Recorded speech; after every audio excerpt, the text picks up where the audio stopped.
نحمده ونصلي على رسوله الكريم اما بعد اعوذ بالله من الشيطان الرجيم بسم الله الرحمن الرحيم وإذ واعدنا موسى 40 ليلة ثم اتخذتم العجل من بعده وأنتم ظالمون ثم عفونا عنكم من بعد ذلك لعلكم تشكرون وإذ آتينا موسى الكتاب والفرقان لعلكم تهتدون وإذ قال موسى لقومه يا قوم إنكم ظلمتم أنفسكم باتخاذكم العجل فتوبوا إلى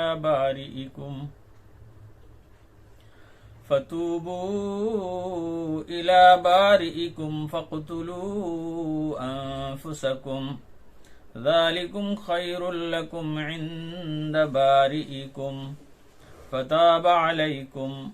إنه هو التواب الرحيم صدق اللہ العظیم۔ یاد کرو جب ہم نے موسیٰ علیہ السلام سے 40 راتوں کا وعدہ کیا تھا، پھر تم نے ان کے جانے کے بعد ایک بچڑا بنا کر اس کی عبادت شروع کر دی تھی۔ تم بہت زیادتی کرنے والے بن گئے تھے، پھر بھی ہم نے تمہیں معاف کر دیا تاکہ تم احسان مانو۔ ہم نے موسیٰ کو کتاب اور معجزہ عطا کیا تاکہ تم سیدھی راہ اپنا سکو۔ جب موسیٰ نے اپنی قوم سے کہا کہ اے میری قوم، تم نے بچڑا بنا کر اپنا نقصان کیا ہے، اب تم اپنے پیدا کرنے والے سے توبہ کرو اور ایک دوسرے کو آپس میں قتل کرو، یہی طریقہ تمہارے خالق کے نزدیک بہتر ہے، بے شک وہی معاف کرنے والا اور مہربان ہے۔ میرے محترم ناظرین و سامعین، السلام علیکم ورحمۃ اللہ وبرکاتہ۔ یہ سورہ بقرہ کی آیت نمبر 51 تا 54 تک کی تلاوت اور ترجمہ آپ حضرات کے سامنے بیان کیا ہے۔ اس میں اللہ تعالیٰ ارشاد فرماتے ہیں کہ فرعون اور اس کے لشکر کی تباہی اور بربادی کے بعد اللہ تعالیٰ نے بنی اسرائیل کو فرعون کے ظلم و ستم سے نجات عطا فرما دی تھی۔ اب اللہ رب العالمین کی حکمت کا بھی یہی تقاضا تھا اور قوم بنی اسرائیل بھی یہی چاہتی تھی کہ ان کو کوئی مستقل شریعت یا مستقل کتاب عطا کر دی جائے تاکہ وہ اس پر عمل کر کے اس کو زندگی کا دستور العمل بنا سکے۔ اللہ تعالیٰ نے حضرت موسیٰ علیہ السلام کو کتاب اور شریعت عطا کرنے کے لیے 30 راتوں تک کوہ طور پر رہنے کا حکم فرمایا۔ 30 راتیں گزرنے کے بعد انہیں 10 راتوں کا اضافہ کر کے 40 کر دیا گیا، اور ادھر سامری نے جو ایک بڑا عیار اور مکار جادوگر تھا، قوم کو بہکا کر ان کے لیے ایک بچڑا بنایا اور کہا کہ یہی تمہارا معبود ہے، اس کی بندگی کرو۔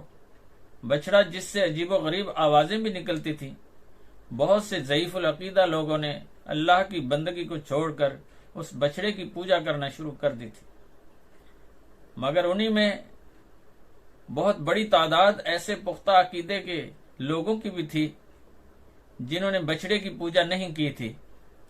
40 دن کے بعد جب حضرت موسیٰ علیہ السلام واپس تشریف لائے اور قوم کے لوگوں کا یہ حال دیکھا تو آپ بہت رنجیدہ ہوئے اور شدید غصے کا اظہار کیا۔ اللہ تعالیٰ نے اس قوم کو توبہ کا طریقہ یہ بتایا کہ حضرت موسیٰ علیہ السلام نے فرمایا کہ اب تمہاری توبہ قبول ہونے کا طریقہ یہی ہے کہ وہ لوگ جو مرتد ہو گئے ہیں، جنہوں نے بچڑے کی پوجا کی ہے، ان کو وہ لوگ قتل کریں جنہوں نے بچڑے کی پوجا نہیں کی تھی۔ چنانچہ ان دونوں جماعتوں کو ایک میدان میں جمع کیا گیا، ایک سیاہ بادل کا سایہ چھا گیا جس سے کچھ تھوڑا سا اندھیرا ہو گیا، پھر ان مرتدین کا قتل عام شروع ہوا۔ جب 70,000 مرتدین بنی اسرائیل کے جو تھے وہ ان کو قتل کر دیا گیا تو وہ سیاہی جو تھی وہ چھٹ گئی اور اس طرح ساری قوم کے گناہگاروں کو معاف کر دیا گیا۔ تو یہ سزا اس لیے دی گئی تھی کہ اسلام میں مرتد کی یہی سزا ہے، یعنی جو دین اسلام کو چھوڑ کر کوئی دوسرا مذہب اختیار کرتا ہے، ایسے آدمی کو اللہ کا باغی قرار دیا جاتا ہے، اور باغی کی سزا جو ہے وہ دنیا کے قانون کے لحاظ سے بھی اسی طرح کی ہوا کرتی ہے، آج تک یہ ایسا ہی ہے۔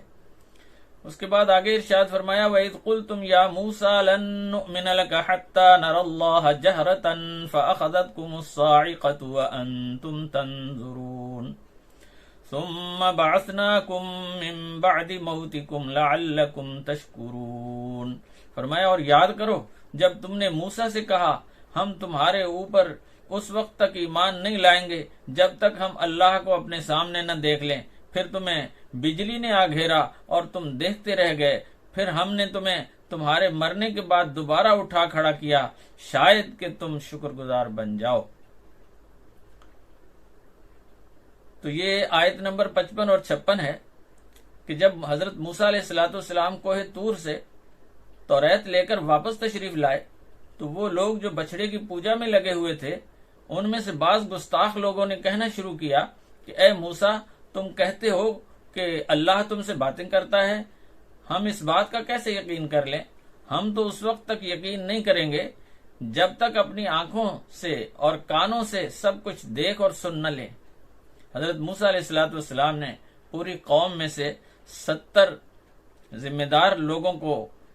منتخب کیا اور ان کو کوہ طور پر لے گئے، اور جب حضرت موسیٰ علیہ السلام نے اللہ سے کلام کیا تب بھی ان کو یقین نہیں آیا، کہنے لگے ہم تو اس وقت تک یقین نہیں کریں گے جب تک خود اللہ کو اپنی آنکھوں سے نہ دیکھ لیں۔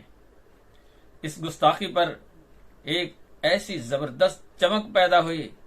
جس میں ایک ہیبت ناک آواز تھی، اس آواز کے اثر سے ان کے دلوں کی دھڑکنیں بند ہو گئیں اور وہ سب کے سب مر گئے۔ حضرت موسیٰ علیہ السلام نے اللہ تعالی سے دعا کی کہ یا رب العالمین میری قوم بہت جلد بدگمان ہو جاتی ہے، وہ سمجھیں گے کہ میں نے دھوکے سے ان کو مار ڈالا ہے۔ اللہ نے حضرت موسیٰ علیہ السلام کی دعا کو قبول فرمایا